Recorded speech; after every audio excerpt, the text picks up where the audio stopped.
திருக்கோளூர் பெண் பிள்ளை ரகசியம் 77வது வாக்கியம்.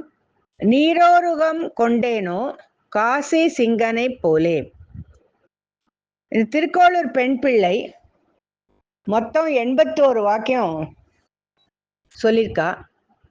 ஸ்ரீ ராமானுஜர் திருக்கோளூர் என்ற ஒரு திவ்ய தேசத்துக்குள்ள வந்தபோது திருக்கோளூர் பெண் பிள்ளை திருக்கோளூர்லேருந்து வெளியில போறா.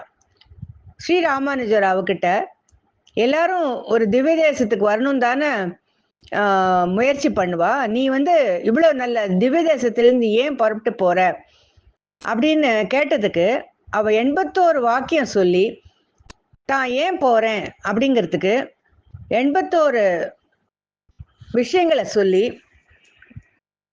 கொஞ்சம் பேரை மாதிரி நான் பக்தி பண்ணல, கொஞ்சம் பேரை மாதிரி நான் சேவை பண்ணல அப்படின்னு நிறைய விஷயங்கள் சொல்லியிருக்கா.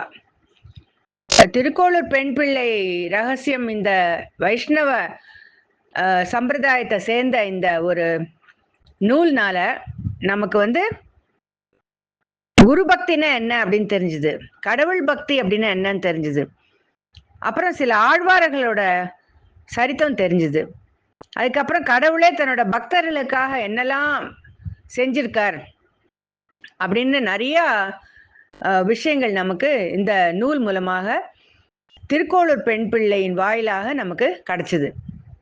இப்ப இந்த வாக்கியத்துல காசி சிங்கன் அப்படிங்கிறவனை பத்தி சொல்ல போறா. இந்த சிங்கன் அப்படின்னு பேருடையவன் காசியில வாழ்ந்துட்டு இருந்தான். அவன் கங்கையில குளிச்சுட்டு இருந்தான். அவன் நல்ல நீச்சல் தெரியும். அவனுக்கு நிறைய அகம்பாவம் இருந்தது. எனக்கு நல்ல நீச்சல் தெரியும் அப்படின்னு சொல்லி தனக்கு மிஞ்சினவன் யாருமே இல்லை அப்படின்னு அகம்பாவம் கொண்டவனாக இருந்தான். அப்ப ஒரு தடவை கங்கையில ரொம்ப தண்ணி பிரவாகம் ஜாஸ்தி ஆயிடுது. அப்ப அவன் தண்ணிக்குள்ள போற மாதிரி ஒரு நிலைமை வந்துடுத்து. அப்ப அவன் எவ்வளவு முயற்சி பண்ணியும் அவனுக்கு நீச்சல் நன்னா தெரியும். அதனால தன்னோட முயற்சி எல்லாம் பண்ணி கூட தான் முயற்சி எடுத்து கூட